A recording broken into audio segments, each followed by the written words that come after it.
이 시간 말씀을 받겠습니다. 이 복된 시간에 주시는 하나님의 말씀은 우리 계속해서 사도행전 11장 1절에서 18절까지 말씀입니다.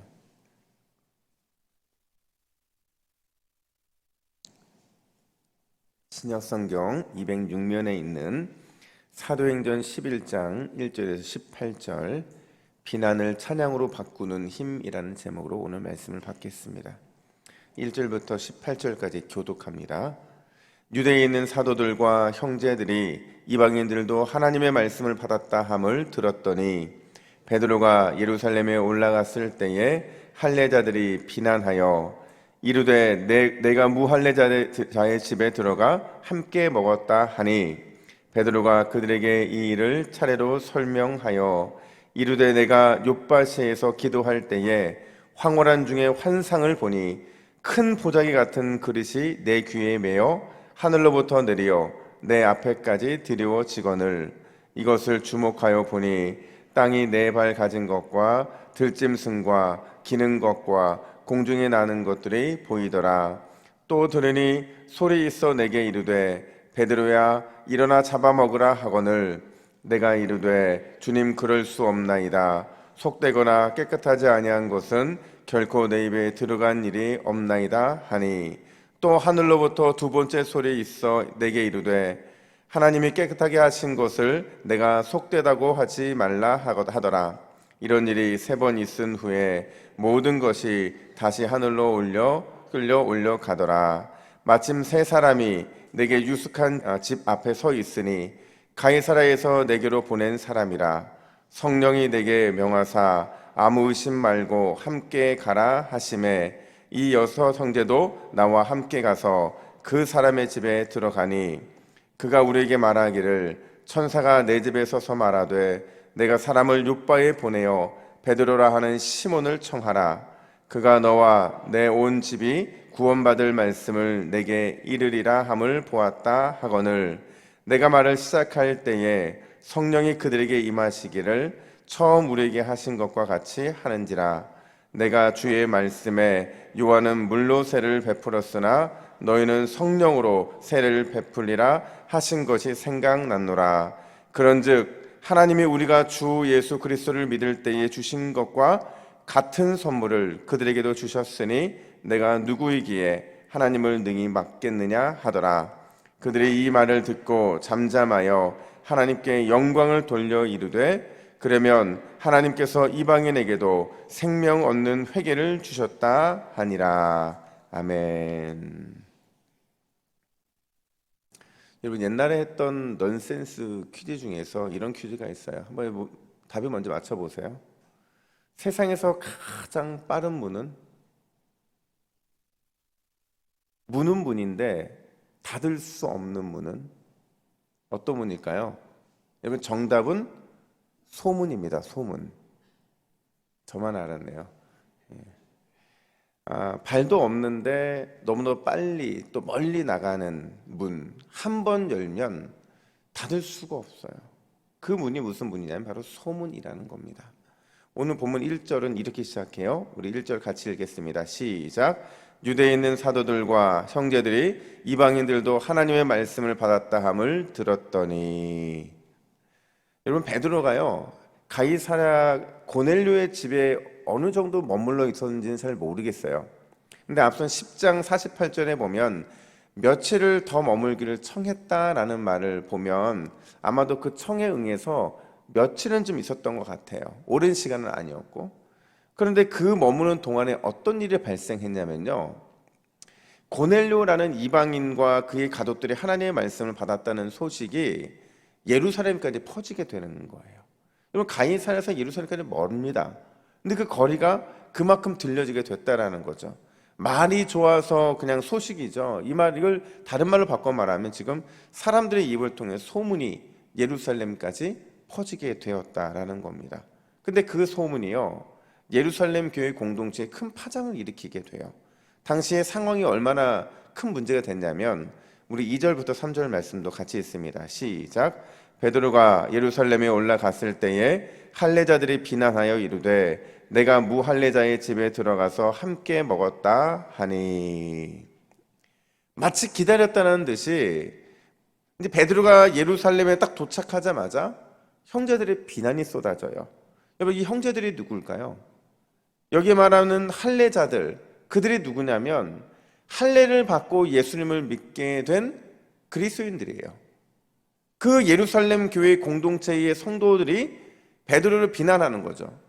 너 어떻게 그럴 수 있어? 어떻게 할례 받은 네가 무할례자들의 집에 가서 함께 식사도 하고 함께 기거할 수 있어? 너 이번에 굉장히 큰 실수를 저지른 거야. 지금 이 말을 하고 있다는 거죠. 여러분, 우리가 신앙생활 하다 보면 베드로 같은 상황을 맞이할 때가 종종 있습니다. 뜻하지 않은 구설수에 오를 때도 있고요. 또 다짜고짜 비난부터 퍼붓는 상황을 만날 때도 있다라는 거예요.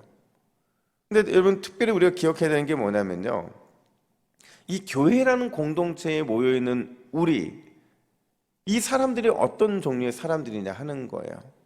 그 정체를 분명히 알고 시작을 해야 된다는 거죠. 여러분, 교회라는 공동체는 어떤 종류의 사람들이 모여있나요? 의인들만 있습니까? 선한 사람들만 있습니까? 아니에요. 교회는요, 너무 죄송하지만 구원받은 죄인들이 모여 사는 공동체예요. 그러니까 구원받은 죄인들이다 보니 신부는 구원받았는데 여전히 죄의 모습을 갖고 있다 보니까 그 죄인의 특징들, 습성들을 버리지 못하는 게 더 많아지는 게 바로 교회라는 공동체라는 거죠. 당연히 말로 인한 상처가 굉장히 많은 곳이 교회일 수밖에 없다는 거예요. 근데 우리만 그런 게 아니고요, 예루살렘 교회도 똑같았다는 거예요. 우리가 예루살렘 교회의 좋은 모습만 봐서 그렇죠, 이 교회도 여전히 사람 사는 냄새나는 곳이었고요, 늘 죄의 특징들이 드러나는 곳이 예루살렘 교회였다는 거죠. 근데 놀랍게도 오늘 본문을 보면 비난과 책망이 쏟아졌던 그 처음 분위기가 반전이 됩니다. 어떻게 바뀌냐면 마지막 결론은 너무 해피엔딩이라는 거예요. 이번 18절 상반절 보세요. 18절 상반절 우리 화면 보고 같이 읽습니다. 시작. 그들이 이 말을 듣고 잠잠하여 하나님께 영광을 돌려 이르되. 쏟아지던 비난이 갑자기 사라져요. 더 이상 아무 말도 하는 사람들이 없어져요. 심지어 비난하던 입술이 어떻게 바뀌냐면 하나님을 찬양하고 영광을 올려드리는 입술로 바뀌게 되었다는 거죠. 그러면 도대체 무엇이 이런 비난과 이 비방을 침묵과 찬양으로 바꿔놓고 있는 것일까? 두 가지가 나타나는데, 첫 번째로 베드로의 진심 어린 증언 때문이었다라는 거죠. 진심 어린 증언. 여러분, 아마도 예루살렘에 도착한 베드로는 굉장히 놀랐을 거예요. 물론 자신은 이런 예상을 못했거든요. 왜 예상을 못했냐면 나는 성령의 인도하신 가운데 이 모든 일을 행한 거거든요. 근데 그 모든 과정들이 다 예루살렘 교회에 알려진 게 아니었잖아요. 소문만 알려지다 보니까 그들이 충분히 오해할 수 있는 상황이었거든요. 그러니까 사태의 심각성이 느껴지니까 베드로가 당시의 정황을 아주 상세하게 풀어서 설명합니다. 중요한 건 뭐냐면 이 설명을 하는 베드로의 태도를 보면 그 태도가 진심 어렸다는 거예요. 진심 어린 증언이었다는 거죠. 오늘 우리가 읽었던 이 본문 내용은 벌써 몇 번째 반복되고 있는 내용이에요.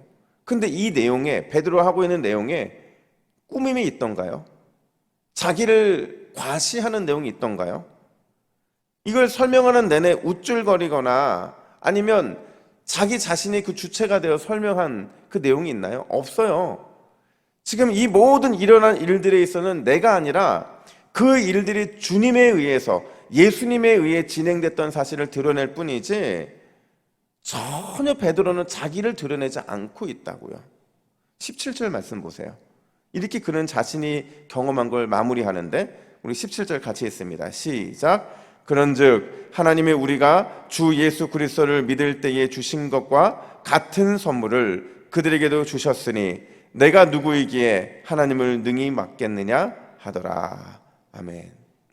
내가 누구이기에 하나님을 능히 맡겠냐는 거예요. 이 모든 게 하나님에 의해 진행되었다는 사실을 드러내고 있죠. 심지어 여러분 생각해 보세요. 지금 오해받고 있잖아요. 답답하잖아요. 속상한데도 베드로는 자신의 억울함이나 그 억울함 때문에 화를 내는 게 없어요.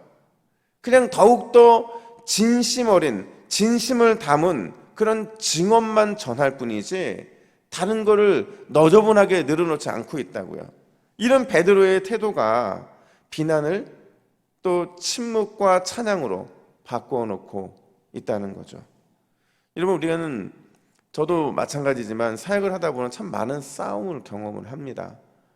크고 작은 말싸움도 있었고, 또 정말 어떻게 보면 우리가 그리스도인이 맞을까라는 생각할 정도로 그런 싸움들이 많이 일어났던 적들이 있어요. 근데 중요한 건 여러분, 그런 싸움들은요 커질 이유가 없는 싸움들이라는 거예요. 전혀 커질 이유가 없는데 왜 커지고 깊어지냐면 억울함 때문에 그런 겁니다. 내가 억울하기 때문에 화가 나고 참지 못하고, 그러다 보니까 일이 계속 그렇게 악순환이 반복되게 되는 건데, 여러분 조금만 기다리면서 진심으로 다가가면, 우리 이심전심이라고 알잖아요. 마음과 마음이 통할 수 있는데 그걸 못해서 갈등이 반복되는 경우들이 굉장히 많더라고요. 이게 뭐 교회만 그럽니까? 가정에서도 그렇고요, 사회생활 속에서도 그렇고, 일상도 그렇다는 거죠. 여러분, 오늘 이 새벽에 우리가 기도해야 하는 이유는 참고 견디기 위함인 줄로 믿습니다. 우리가 성도로서 참고 견디려면 기도의 힘이 필요해요. 기도의 능력으로 싸우고 나가야 싸움도 멈추고 오해도 풀리고 온전한 평화도 이루게 되기 때문에 그렇다는 겁니다.